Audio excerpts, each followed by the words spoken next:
Hello and welcome. I'm your host, Mark Gabberti, and this is the podcast for entrepreneurs who are looking for the breakthrough for their businesses. Every day presents a new opportunity to grow our businesses. While some tactics result in minimal growth, there are other approaches that lead to rapid growth. In this episode, you'll learn how to achieve that level of growth for your own business. Today's guest is a business growth expert, mentor, and entrepreneur. He built 3 multi-million-dollar businesses before turning 40, has mentored the launch of over 5,000 businesses, and has trained and certified over 7,000 business coaches in 35 countries. Carl has written 3 best-selling books on business strategy and growth. Today's guest for episode 106 of the Breakthrough Success Podcast is none other than Carl Gould. Carl, it is such a pleasure to have you on the show. Hey, Mark, how you doing? Thanks so much for having me, and I appreciate a chance to connect with your audience.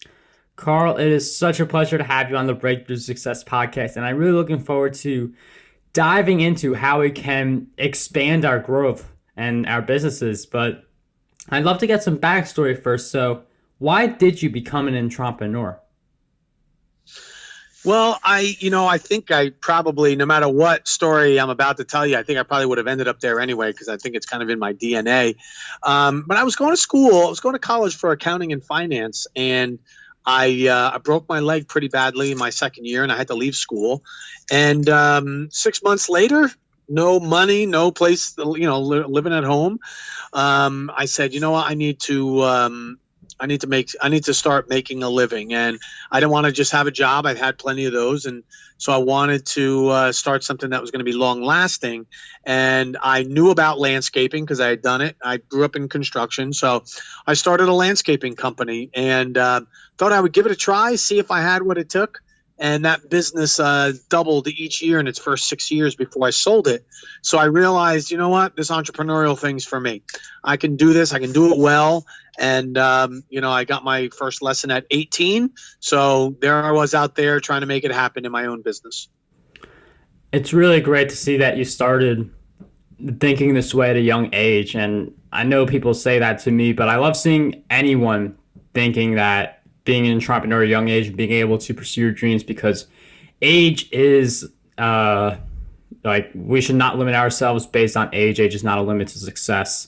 And I really love hearing how people were able to start off. And since then, you've been able to develop a lot of skills. You've mentored so many people. But in all of your experience, what do you believe is the most critical skill that business owners need to master in order to thrive today?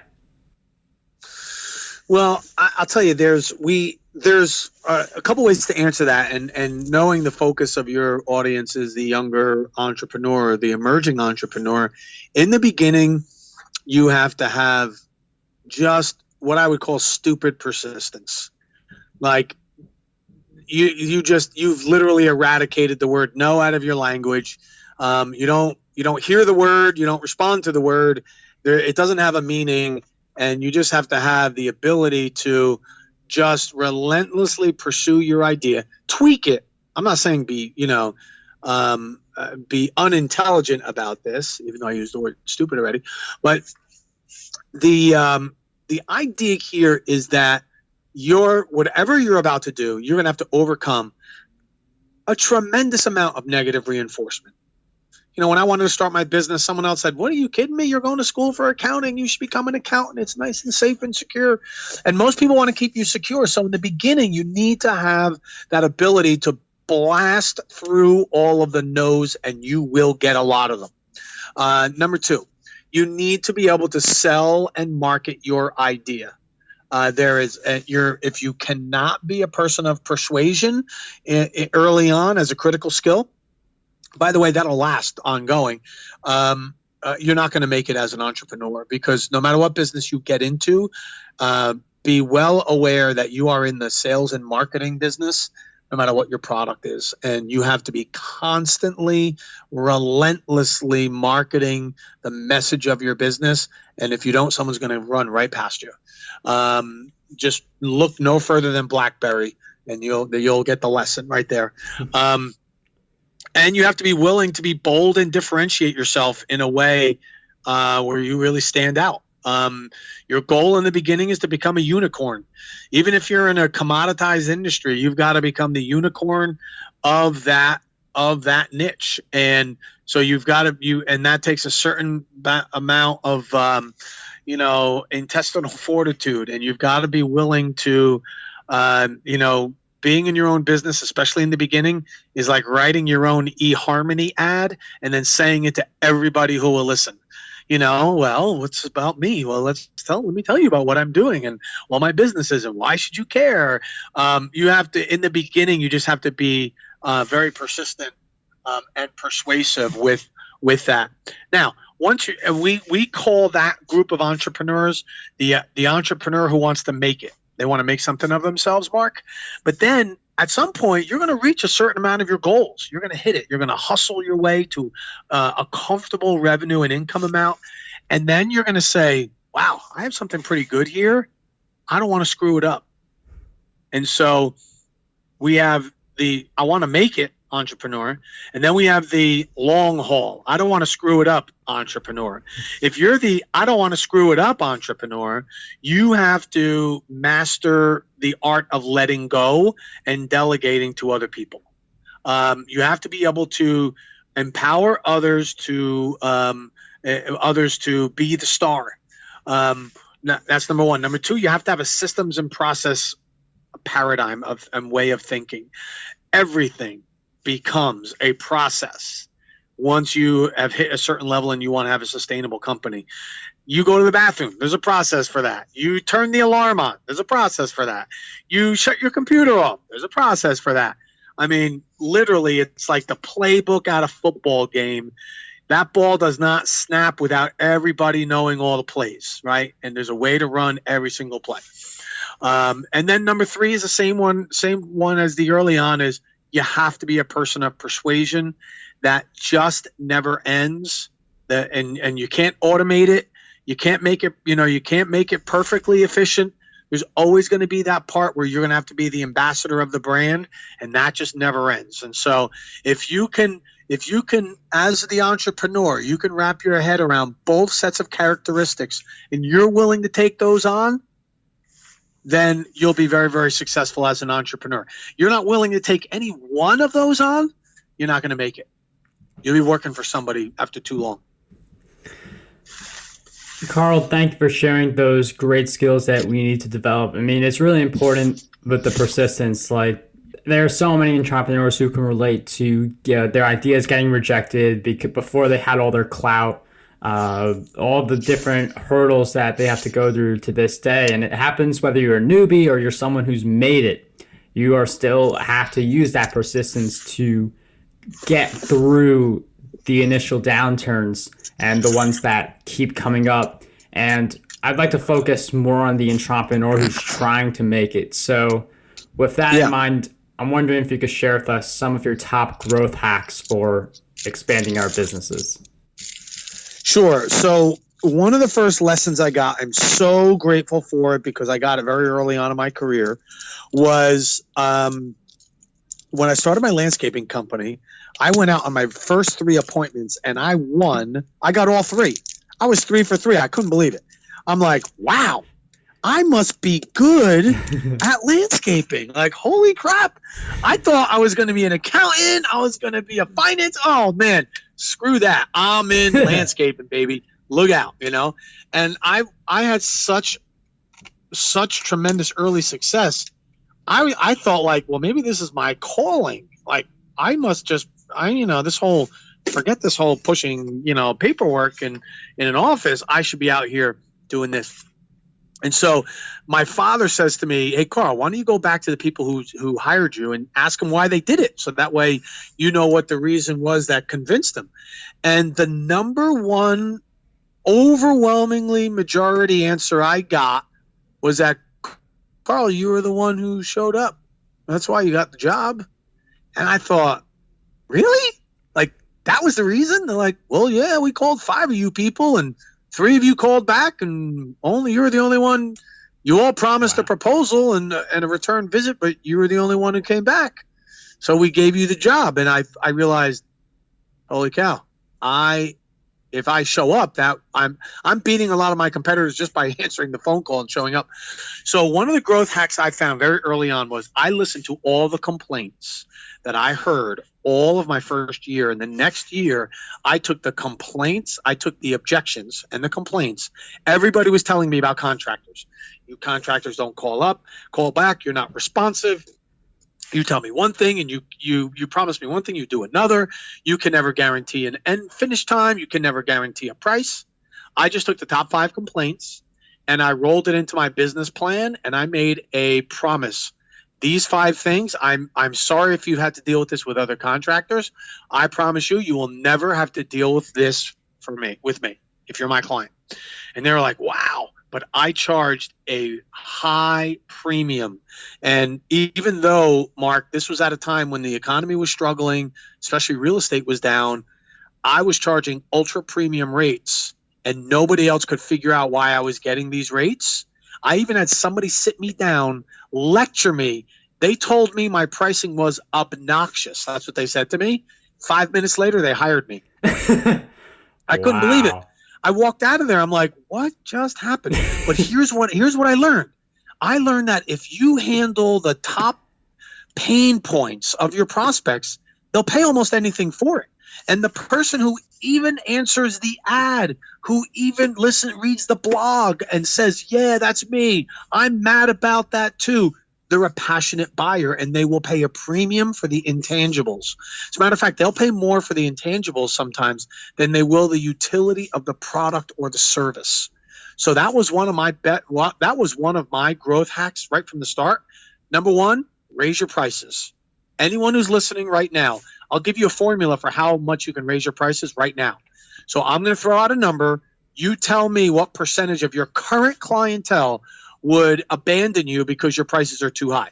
So if you went out right now across the board and raised your prices 1%, what percentage of your clientele would abandon you? And if the answer is 0, then raise your prices 1% now. If if I say 3%, how many would abandon you? You say, well, none. Great, raise them 3%, 4%, 5%, 7%. 10%. I don't know what the number is depending on your business. For some of you, it's 0.25%. But whatever the number is, if you come up with a number, that means your clientele loves you for something other than your product or service, the utility of the product or service. That means they like the fact that you're responsive or professional, or you're just nice, or you're a community person, or you're a man, or you're a woman, or you support a certain cause, or you like to take care of your local community, or you like to take care of the international community. I don't know. But they will align with something you're doing that's intangible and be willing to pay more for it. You find out what those are. You charge an ultra premium price. And you know you're charging the right price when people say, oh, God, that's a lot, but I do want to figure out a way for us to work together. You hear that response, you know you've priced yourself accurately. And I love how you're not just saying these tactics, you're giving an indicator of whether you're able to implement the tactic properly. And it's really interesting how you take the complaints and use those to create a different product or service that addresses those complaints. And high prices is definitely something people are shy of. I don't think I'll ever have a story like that where someone's talking about your prices and then hires you 5 minutes later. But it is incredible that you could charge high premiums and still attract customers and then spend more time addressing those customers. Mark, here's a perfect example. Is a Tesla automobile expensive? Think about that for a second. Some people would say yes. Oh my God, that's over $100,000 for a car. But what other car in the market does what is the Tesla competitor? And the answer is they don't have one. There's nobody out there right now that has a comparable car to a Tesla. Now, there's other battery operated cars. I'm not saying that. But luxury sport coupes, how many are there out there? And the answer is none.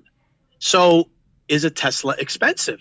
Well, if I have nothing to compare it to, I can't answer the question.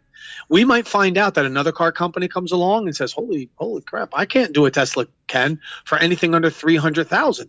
And you're going to say, wow, Tesla, good deal. Or somebody builds a car and says, what are you talking about, guys? We could do this for 75 grand. And you're like, they've been ripping us off. But right now, we don't know. And that's why, and what all Tesla did was they took every complaint about a battery car and they put it into one and they charge the heck out of it. And we all run around saying these things are unbelievable. And think about it. How many people do you know bought a Rolex or bought a Tesla and then complained about the price? None. Not many. They bragged about it. Do you have any idea what because they saved up for it. You know, think about it. Who needs a $1,000 watch, let alone a $5,000 to $10,000 watch? Right, and all it does is tell time and date. Yeah. But people will save up because it's a status symbol for them, and they'll pay, a couple $100 for the timepiece, but then they'll pay $5,000 for the status. And lots of word of mouth too for the brand. Yeah, no doubt. Yeah, because we're talking about it now. So it's an interesting dynamic in that. It's an interesting dynamic in that you are perceived, your quality is parallel to your pricing. And if you are high, here's how it works. If you are among the highest price or among the lowest price in your niche, you're thought of as an expert. If you are anything in the middle, you are thought of as just noise, and your quality is thought of as low. Because if you were good, you would charge more, you would charge less, but you wouldn't be in the middle like everybody else. That's an interesting way. Yeah, I mean, I never thought of it that way, but it makes total sense now. Think about it. Google has over 80% of the search market. How much does the search engine cost? Zero. Right? Because they figured out an algorithm and a way to build, other business revenue around their freemium offering. Right? And you're like, wow, these guys must be smart. They know something we don't. So they dominate the search market. Walmart is the same thing. They're the cheapest and they are the expert. Right? But then you look at Tesla and Jaguar and Maserati and the New York Yankees and Rolex and pick any ultra luxury brand in any niche. The top skateboard, the top game, the top, you name it. Look. If you would have told me 10 years ago I would pay $1,200 for a cell phone, I would have told you were crazy. Who the hell in their right mind would spend $1,200 on a cell phone, but you and I both have one? Yeah. And we can't wait for the next one to come out so we can spend $1,500. And, there's more iPhone 8s and more iPhone X's and Galaxy Note 8 and 8 Plus and all than there are the cheap phones being sold. They're selling as many of the premiums as there are the smaller ones, because they're thought of as being better quality. We could definitely see it in all the different brands out there that seem to be dominating for our attention and for the extra money that we save up. And it's either a really low priced offer or a really high priced offer. And it's definitely better to go for the high priced offer because like $100 an hour consultant has to serve 10 clients to make $1,000 while $1,000 per hour just has to serve one client for the same time. So higher prices definitely seems like the better route on the way towards making it as an entrepreneur. But when we do get to that point where we've made it and we're at the long haul now, keeping what we've built, you mentioned letting go and delegating. So when we do have those teams around us, what should we be constantly applying on our teams? Like, what are the actions and strategies that we should be implementing in order to get better results as business owners and for our teams? Yeah, it's a good question because when you've hit the point where you're in for the long haul, your company becomes everything you said it never would become when you first started. right? You worked for somebody else and you said, I can't stand the rules here. I'm gonna have a place where we don't have rules. I'm never gonna have all this follow up and dashboards and all this, and most entrepreneurs started a business either because of a dream or because of an argument, right? But it was rarely because they did market research and studied the, potential. That's not, we read about some of those entrepreneurs, but that's not most of them. Most of them, they're passionate about something, and they got into an argument with somebody who told them they couldn't do something, or they had a dream of always doing something, but they left where the confines of a place where they had a lot of rules, and now they finally made it, right? They got to a certain point, they're getting a certain amount of success, and your business goes from this, Mark. It goes from friends selling to friends to strangers selling to strangers. And so when you are friends selling to friends, you do a good job for a client. They become a friend. They give you a word of mouth referral to one of their friends. You do a job for that person. You become their friend. You are friends selling to friends. But when you want to scale your business, you have to become strangers selling to strangers, which means you have to hire somebody you never met before, who's going to go do a job or find prospects that they've never met before. So you're a stranger selling to strangers. And when you are strangers selling to strangers, you have to have systems and rules and follow up and follow through and enforcement. And that is counterintuitive sometimes to the entrepreneur who started out as a maverick and said, oh, that's never going to be me. You're never going to catch me doing that. Total role reversal, because in the beginning they said, let's stick it to the man. I'm out of here. But now you are the man or the woman.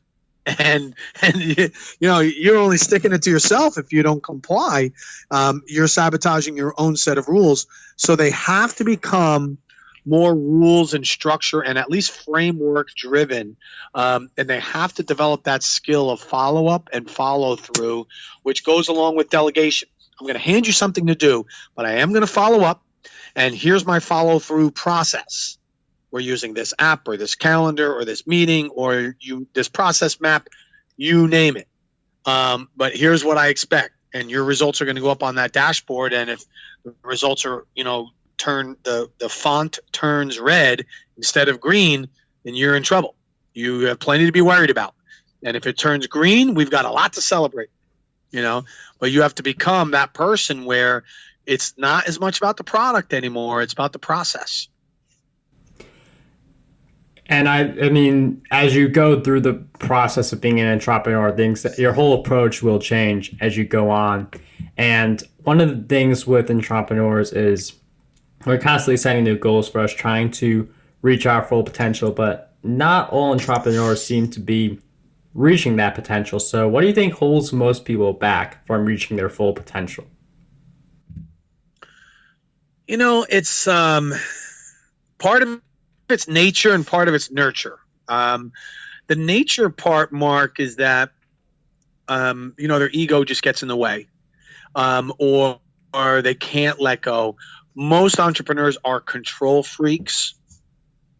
They can't let go, and the business has to be about them. I mean, all the way up to Steve Jobs, with Apple. I mean, the business had to be about him. Now he happened to be the Thomas Edison of our time, and he was a genius.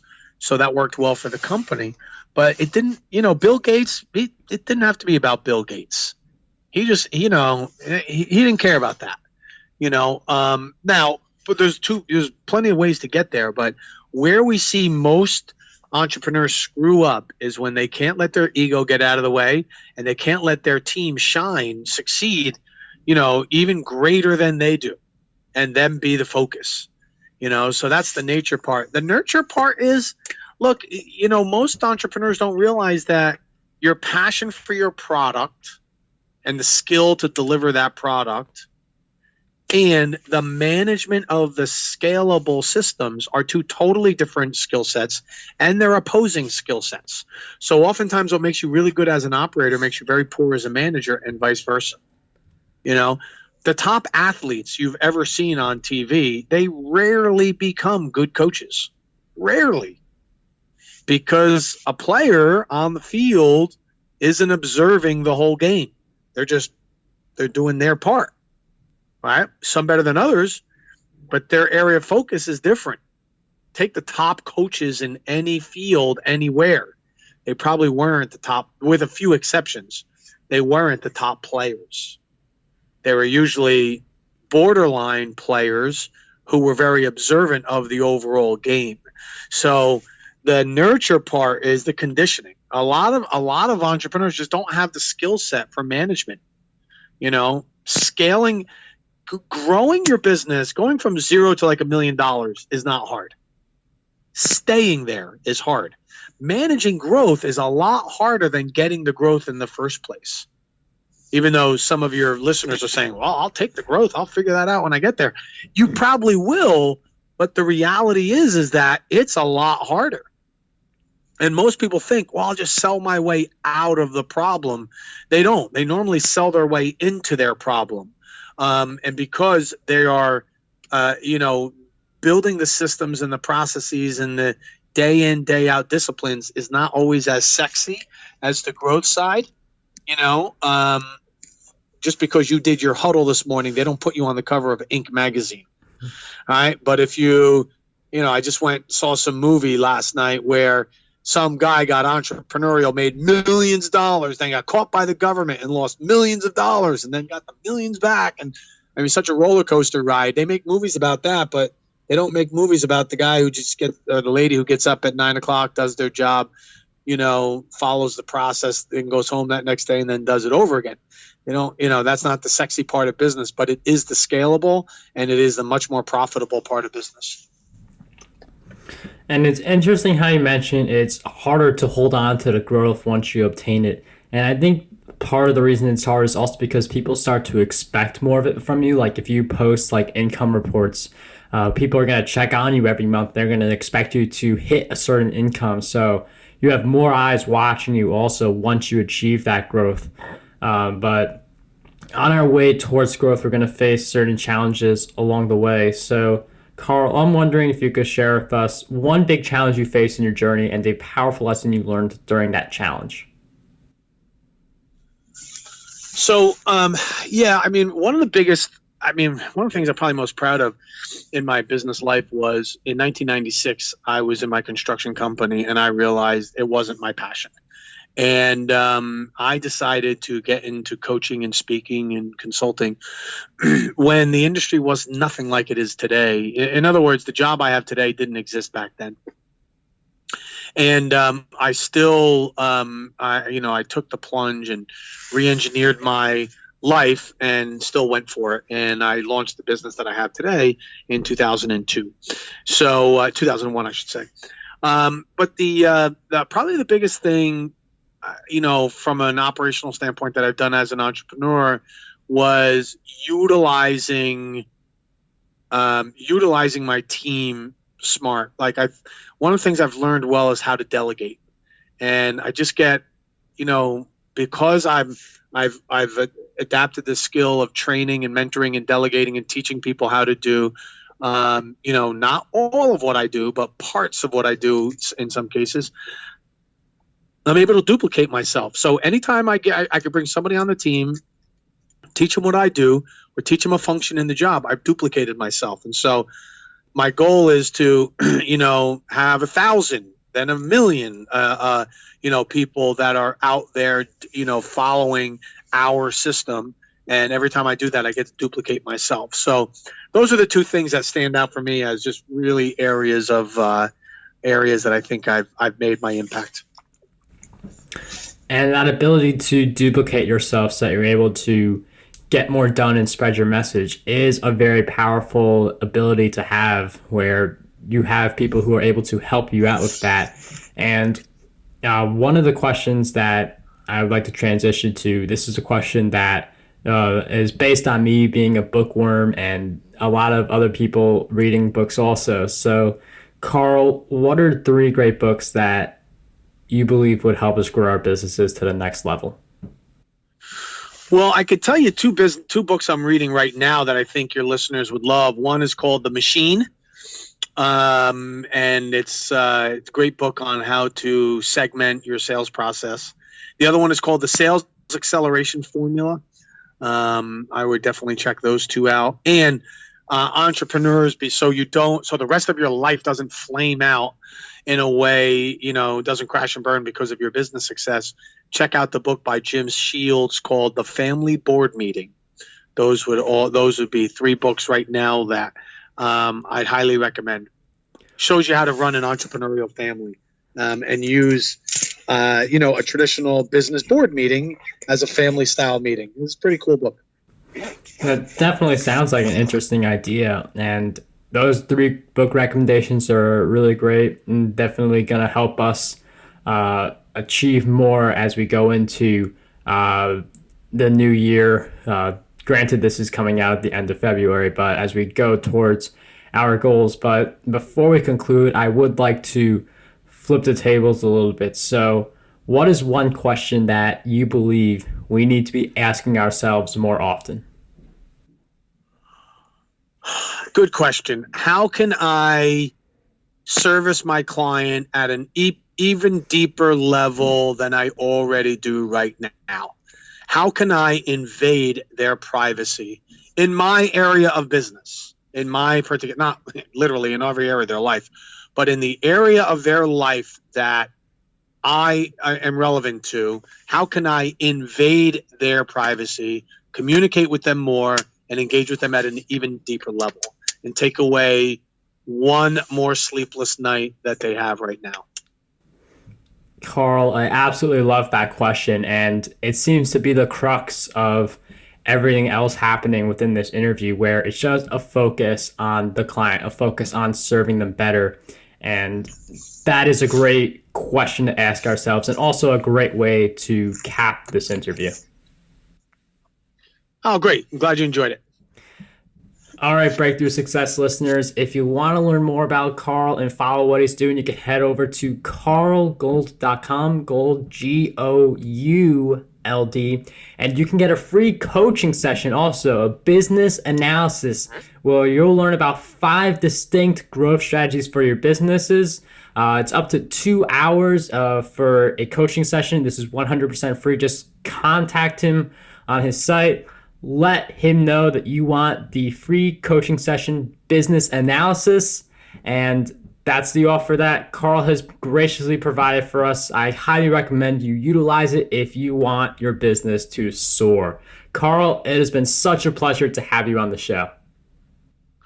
Hey, thanks, Mark. Thanks so much for having me, and I hope this has been beneficial. I've had the real privilege and blessing to grow 3 businesses that have topped $1 million, and I hope the same for your listeners, and I hope some of the things I shared today help them along that path. How does over 100 retweets per day sound to you? My free ebook, 27 Ways to Get More Retweets on Twitter, has you covered. I use the methods within this ebook to get over 10,000 retweets every single quarter. To learn more and get access to this free resource, visit markberty.com/